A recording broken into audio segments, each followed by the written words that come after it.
앞서 전해드린 것처럼 민주당이 새 지도부를 선출했습니다. 전당대회가 마무리되면서 이제 관심은 차기 대선 경쟁에 쏠리고 있죠. 당장 다음 달부터 대선 경선 일정이 시작되는데 이재명, 이낙연, 정세균, 이른바 빅3의 행보는 더 바빠질 걸로 보입니다. 관련 내용을 조익신 반장이 정리해봤습니다.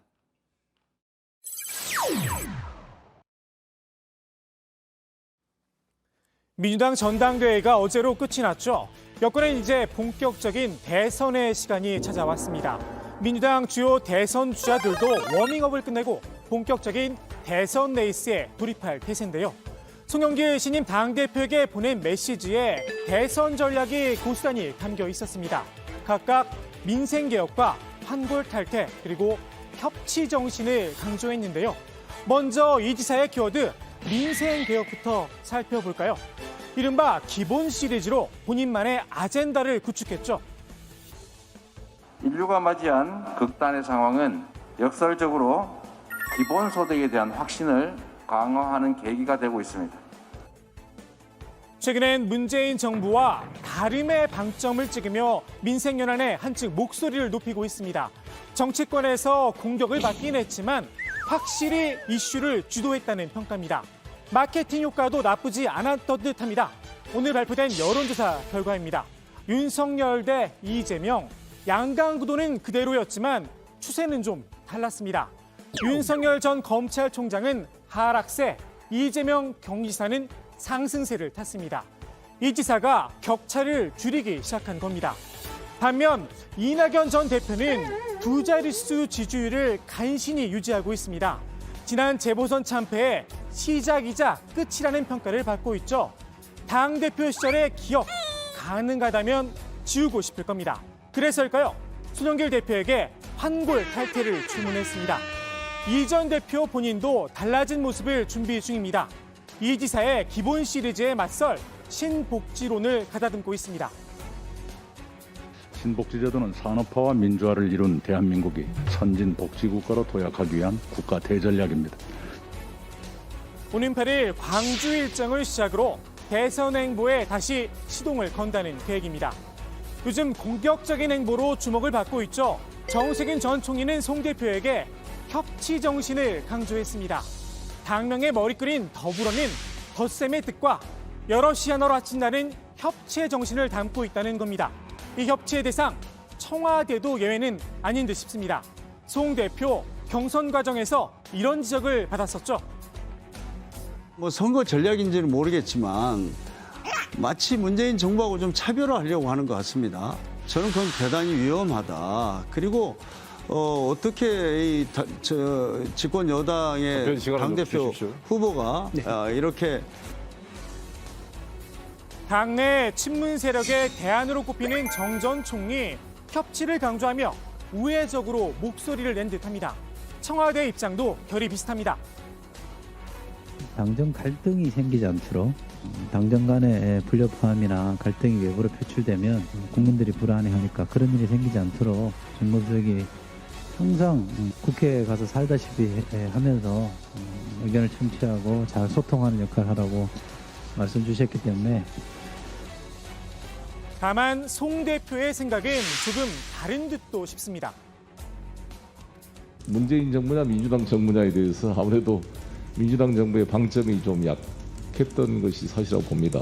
우리 당이 중심이 되는 대선 준비, 그다음에 미래 차기 정부에 대한 정책 이것들을 잘 준비해야 새로 된 대통령이 정책적인 어떤 리뷰를 빨리 단축시키고 효과적인 정부를 운영할 수 있지 않을까 이렇게 생각합니다. 여권의 대선 경쟁이 본격화하면서 킹메이커로 통하죠. 이해찬 전 대표의 행보에도 눈길이 쏠립니다.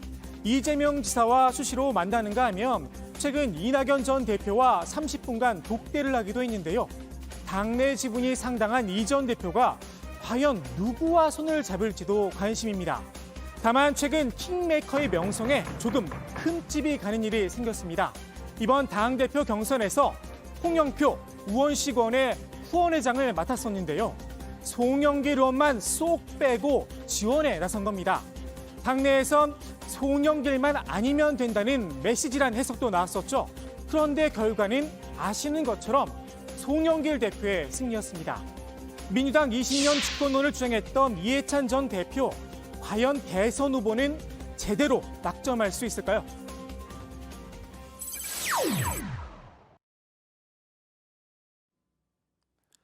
지난 3월 4일 사퇴한 뒤 잠행을 이어가고 있는 윤석열 전 검찰총장, 여전히 공부 중입니다.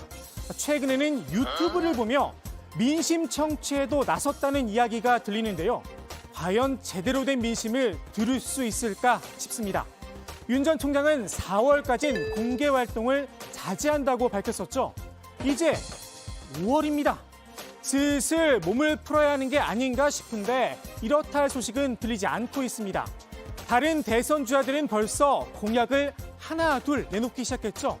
이미 대선발 마라톤은 시작이 됐는데 이제야 몸을 만들겠다며 맨손 체조 중인 게 아닌가 싶기도 합니다.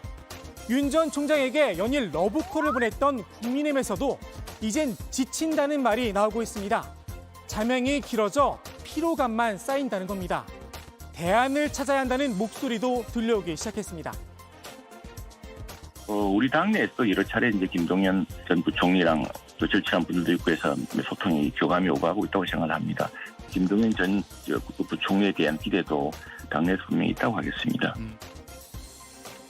별의 순간을 예언했었죠. 국민의힘 김종인 전 비대위원장은 윤 전 총장이 5월 중순쯤엔 의사표시를 하지 않겠느냐 전망을 내놨지만 들려오는 소식은 조금 다릅니다.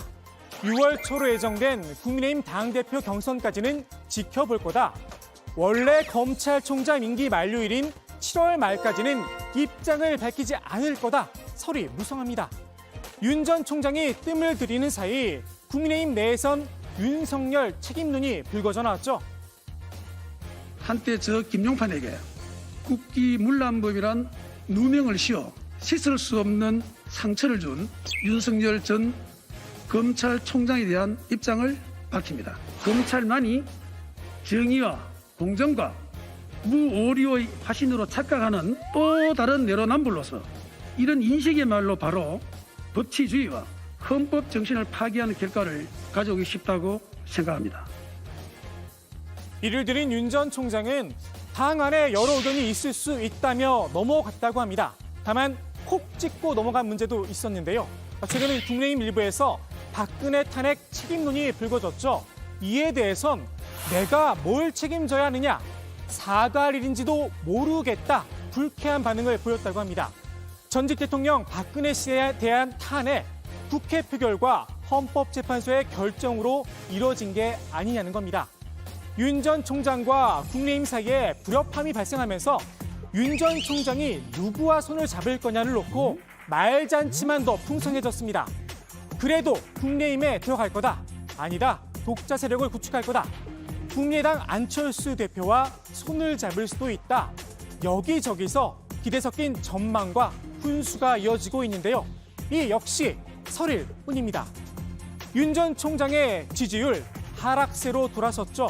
공정의 아이콘이란 이미지 하나로 지금의 지지세를 얼마나 유지할 수 있을지 의문입니다. 오늘 국회 발제 이렇게 정리합니다. 민주당 대선의 시간 3인 3색 레이스. 윤석열 언제 등판? 5월, 6월, 7월 설설설.